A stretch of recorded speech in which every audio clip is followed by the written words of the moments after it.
How a cold case murder exposed the chilling truth behind Aundria Bowman's disappearance. Hey everyone! Today, I want to tell you a story that's both deeply unsettling and profoundly tragic.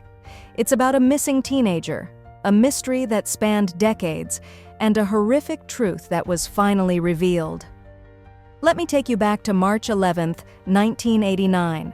That's the day Dennis Lee Bowman and his wife Brenda contacted authorities to report their 14-year-old daughter, Aundria, missing from their home in Michigan. They told the police she had run away. At first, it seemed like a straightforward case of a rebellious teen deciding to leave home, but the truth behind her disappearance was far darker than anyone could have imagined. For years, the case remained unsolved. Investigators from the Allegan County Sheriff's Office and the Michigan State Police chased every lead they could find, but they kept hitting dead ends. Despite the lack of progress, there was always one person they couldn't quite eliminate as a suspect: Dennis Bowman, Aundria's adoptive father. Bowman had a troubling past. In 1980, he was convicted of assault with intent to commit sexual conduct. Then in 1998, he was caught breaking into a female co-worker's house. Even with these warning signs, no hard evidence ever connected him directly to Aundria's disappearance. That is, until November 2019. By then, Dennis Bowman was 70 years old and seemingly living a quiet life in Michigan. But his past caught up with him in the most shocking way.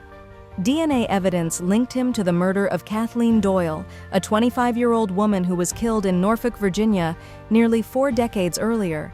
The discovery led to his arrest, finally bringing justice for Kathleen's family after so many years. While waiting to be extradited to Virginia, something unexpected happened. Bowman started talking. At first, his words were cryptic and left investigators, and even his wife Brenda, with more questions than answers. But soon, Bowman's confessions shifted to the night in 1989 when Aundria disappeared. According to Bowman, he and Aundria got into an argument. In his version of events, he slapped her in a moment of anger, and she fell down the stairs, dying from the fall. He claimed he panicked and disposed of her body by placing it in the neighbor's trash. It was a horrifying admission, but even then, it wasn't the full story. Detective Lieutenant Todd Workman, who had been working on Aundria's case since 2018, knew Bowman was holding back. As interrogations continued, Bowman's stories began to shift. One moment he insisted it was an accident, and the next he hinted at something far more sinister. Police worked carefully to piece together the truth. They spent hours building rapport with Bowman, listening to him talk about his past and trying to find cracks in his story. And then, piece by piece, the full horror of what happened to Aundria started to come out. At one point, Bowman admitted Aundria had threatened to accuse him of molestation. Afraid of the consequences, he said he pushed her down the stairs. But then he took it even further, describing how he dismembered her body with a machete and buried her remains in their backyard. He even claimed the machete could still be found under his bed. For decades, Aundria's biological mother had believed something terrible had happened to her daughter, and now her worst fears were confirmed. Bowman revealed to Brenda during a phone call in February 2020 where he had buried Aundria's remains. Authorities quickly acted on the information, and on February 5th, they uncovered human remains in the yard. DNA testing confirmed that the remains belonged to Aundria.